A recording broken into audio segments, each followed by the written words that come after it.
Welcome everyone to Advanced Makeup Tip Tuesday. I'm so excited because this is the very first one that we are doing in our brand new space in Market 3023. So we can't be more excited for our little mini Miss Mac training facility right here in Vernon within Market 3023. So today we have Kara. Thank you so much for joining you're us. welcome. We're so excited to have you. So Kara, what is something that you have been wanting to learn? I have pretty like pinky undertones. Okay. And so I have a hard time trying to find like a foundation that matches my skin tone, and I wonder if I should put like a primer to kind of tone down that pinkiness. This is a very common question that I get in my chair, and seeing this, because I actually suffer from this as well, where my skin tone is quite a bit pinker of an undertone, but we get the disconnect where my décolleté, like I can see on you, is a completely different tone, and it's more of a yellow base. So the trick with this is we want to make sure that we're actually matching here to here. So it's kind of like that in between, because if I was to go in and match you just with what your face tone is, we're gonna create that huge disconnect. So it's kind of the key to success is you want to match and make sure everything is one cohesive, right? So we'll get into that too. In terms of a primer, you can have a green undertone primer, and we will be coming out with a green undertone concealer for correcting, but more like rosacea. So you know how like those very fair, red-headed freckle were those like really intense red? That's where that green would help correct it. Green can be a very hard color to use because it's a little intimidating and less is more. So for you, we're just gonna use a yellow base undertone to help neutralize that and bring it back to a cohesive tone. Okay. All right? Yeah. All right, so let's get started. Sounds good. Awesome. So I'm actually gonna go in with MM4. So holding this up, I can see that it's a pretty good match in between. If I was to match just your complexion on your face, you would be an MM5, and again, we would get that disconnect. So the way that I've actually designed these tubes is to have a window so we can actually see, especially when you're starting out as a makeup artist, learning how to color match. This kind of simplifies it as well. We always want to make sure that we try before we buy too. It could change on your skin. So let's give it a try. With our foundation, you actually don't need a primer because it's a whipped water base and our proprietary ingredient that really sets us apart. So what it does is it mimics the texture and performance of silicone, but it's actually derived from the fatty acids of coconut oil. So a lot of people, I don't know about you, but I hate the feeling of foundation on my skin, right? You can feel it, it feels like a mask, it feels like you just want to like wipe it off, and that's because it's the silicone base that's in it. But for us makeup artists, we need that stability for set, and so you can't see it on film. So that's why ours is like completely revolutionary in the clean beauty world, because it's seamless on camera and doesn't feel like anything. Feels like you are wearing a cloud. So which is why we don't need a primer, because usually with a primer, think of like painting your walls, right? You need that base so it goes on nice and soft or like smooth and it stays on a long time. With the silicone being in a lot of these products, that's what's gonna mix with your natural skin and have a slip and have a disconnect. Where ours is water-based and it actually is gonna work really well with your natural oils. Awesome, cool. Cool. All right, so let's get into matching. So I'm gonna apply it with a brush. Always start in the center of your cheeks. You wanna actually go in and do the full cheek so you can see and you can step away and see if we get that full cohesive color tone.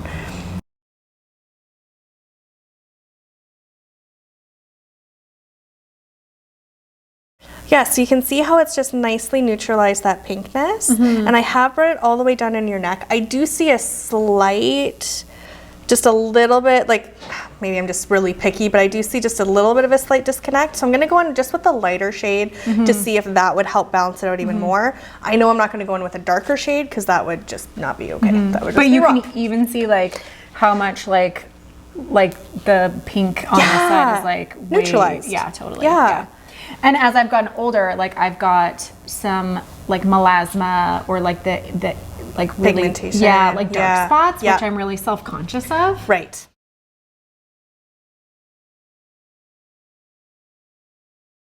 I think I like the MM4. Yeah, me I too. think I prefer that one. And see how we can almost see it sitting on top of the skin as opposed to this looks like his second skin? That's what we're looking for. So we're looking for it to look like you don't see it. That does not make sense, but I hope you understand what I mean. What we're looking for is for you to not see it sitting on top of your skin. It should just melt right into it. Gotcha. So I can see this side, it's showing a little bit of your pores, which means it's too light. Okay. Yeah. Yeah, where this one is like perfect. Yeah, I see what you mean. Yeah. So we'll just go in and we'll just kind of wipe that off. Okay. If you are using a primer and you love using a primer, our foundation works well with all primers on the market. So it's not going to separate, or if you are using something that does have a silicone base. Okay.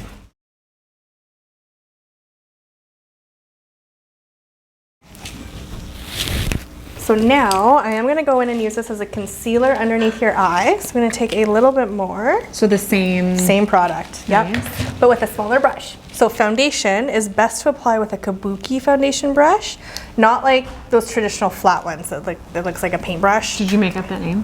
No, I did not. I cannot take credit for kabuki. And if you tell Google how do you spell it, it will come up. So it is a real word. I know because I've tried. A kabuki. So it's just like softer compared to a flat.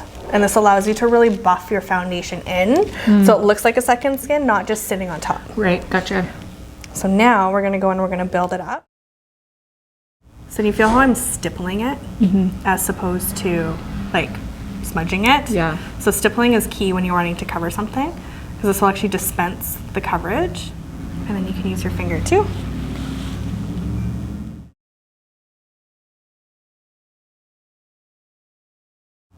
So the heat from your finger will help to blend the edges by just stippling it. Because sometimes when you go in with a brush, you're gonna see like the brush marks. So this way I'm like layering and then just warming up that product.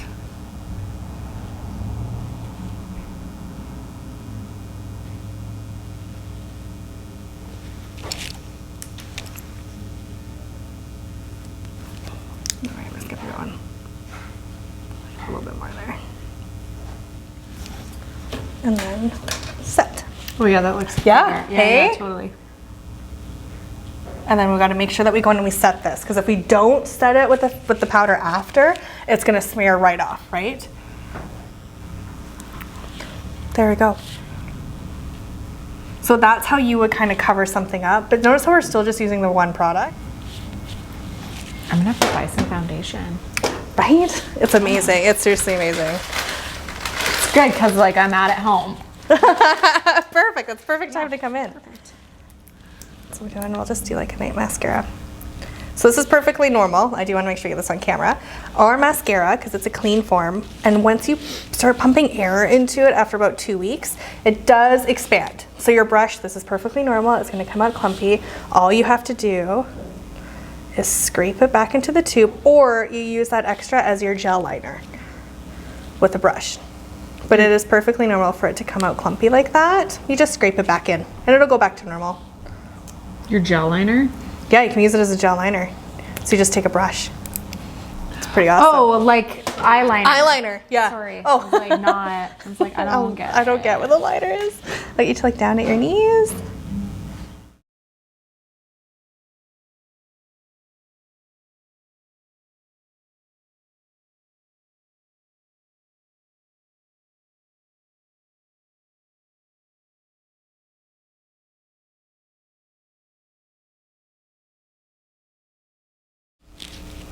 So I'm gonna go in with Posh Pink, which is our #1 selling color. It's just really nice and soft. You need to open.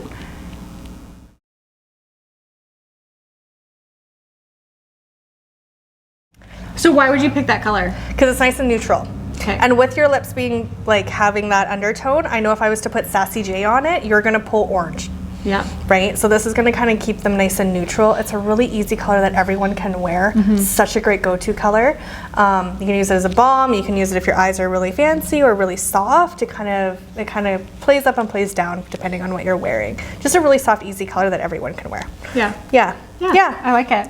Yeah, that's awesome. Well, thank you so much for coming. And did you learn lots? I did. Awesome. Yeah, I'm glad that because right now I use a lot of different, like a whole bunch of different products to cover like the pinkiness and then like the foundation and then like concealer. And so like to be able to find like one product that I can just use everywhere. Everywhere. Yeah, and keep it like really simple. Simple. Awesome. I'm so happy to hear it. Yay. Well, thank you so much for coming. Thank you. Awesome. Well, this completes our Advanced Makeup Tip Tuesday for this week. Thank you so much, Kara, for coming. And if you would like to be a model and sit in my chair, please comment below. Thank you guys so much. We'll see you next week.